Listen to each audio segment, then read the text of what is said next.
ላይ ወጥተሽ እንድታወሪና እንድትጠይቂ የማይፈቀድልሽ ለምንድን ነው? ለምን ተከለከልሽ?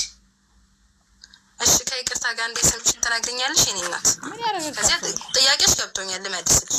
ስምሽን ትነግሪኛለሽ? ያ አንብቤ ጥያቄው እኮ የኔ ስም ማን ነው አይደለም። ጥያቄው መጽሐፍ ላይ ገባኝ እኮ ለጥያቄሽ መልስ ልሰጥሽ እኮ ነው። ይኸው ስሜ አይነበብም አማርኛችን። አንቺ ብትነግሪኝ ብዬ አማርኛ አልችልም። ይኸው የተጻፈ ነው ስሜ፣ ሌላ ስሜ የተጻፈ ነው እኮ። ስምሽን በአንቺ አፍ መስማት ፈልጌ እኮ ነው። አንብቢው እስኪ ስሜን አንዴ። ስሜ ራሱ እናትሽ ትበላለሽ። ጥማተኛ ሸሌና ሽልብዳልሽ አንቺን ያልበዳ ይባል ማራዳ ግማታም ሸሌ ሸለፈታም ቦርኩ እናሽ እንዳታስወጫና ማጠቅ እንዳታስወጥ እኮ ነው።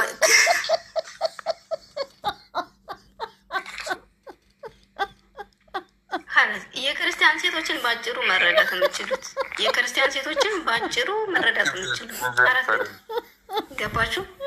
ስለዚህ ለዚህ ነው መጽሐፍ ቅዱስ እርኩስ ናችሁ ነጃሳ ናችሁ ብሎ የሚገዛቸው ለዚህ ነው። መብት ራሱ ያልተሰጠች ለምንድን እንደሆነ ታውቂያለሽ? ሴት ልጅ የተፈጠረችው አንድ ወንድ ልጅ ቀጡና ከጫማው በታች ረግጦ እንዲይዛት እንጂ አንቺ በወንድ ላይ ስልጣን የለሽም የተባለው ለዛ ነው። እሺ ከኔ ጋር እናውራ። ስልጣን ያልተሰጠች ለዛ ነው። ከኔ ጋር እኛ ጋር አውራም ሴቶች አውርታለች። መጨረሻዋ ምንሆን ካለች መብቷ ጸሎትን ያቋርጣል ይላል። ለምሳሌ ከአንተ ጋር የውሻ ዋጋና አንዴ አካለ ጎዶሎ ማለት ውጣ አይኔ ይውጣ። አንዴ ችግር የለም። ቆይ አንዴ እኔ አንተ ምን ስለሆንክ ነው የማላወራው? የአእምሮ ዝግምተኛ ስለሆንክ ነው። ችግር ስላለብን ነው የማላወራው እንጂ ባወራ ችግር የለም። አንድ የውሻ ዋጋና የውሻይቱን ዋጋና የሴት ልጅን የጋለሞታይቱን ዋጋ ወደ እግዚአብሔር ጉባኤ ይዛችሁ አትግቡ፣ ሁለቱም አስጸያፊ ናቸውና ብሎ የሚገልጸው መጽሐፍ ቅዱስ ነው። አንድ በል ሴት ልጅ ምን ያክል አስጸያፊ እንደሆነች የሚገልጻት ከውሻ ዋጋ ከውሻ በሚገዛበት ዋጋ ሴት ልጅ እንደምትገዛ የሚገልጸው መጽሐፍ ቅዱስ ነው። አንድ በል ሁለተኛ ሰላትን አቋረጠች ቢልም ባይልም ትክክል ነው። ባይዘው ምንም ጥያቄ የሚፈጥር ነገር የለም። እዛ ጋር ሴት ልጅ ሰይጣንና ሴት ልጅ ውሻ ናት እያለ አይደለም። ኦኬ ሰላትን ስለሚያቋርጡ ነገራቶች ነው እየተናገረ ያለ እንጂ አንድ ናቸው እያለ አይደለም። መጽሐፍ ቅዱስ ግን በግልጽ ምን ብሏል?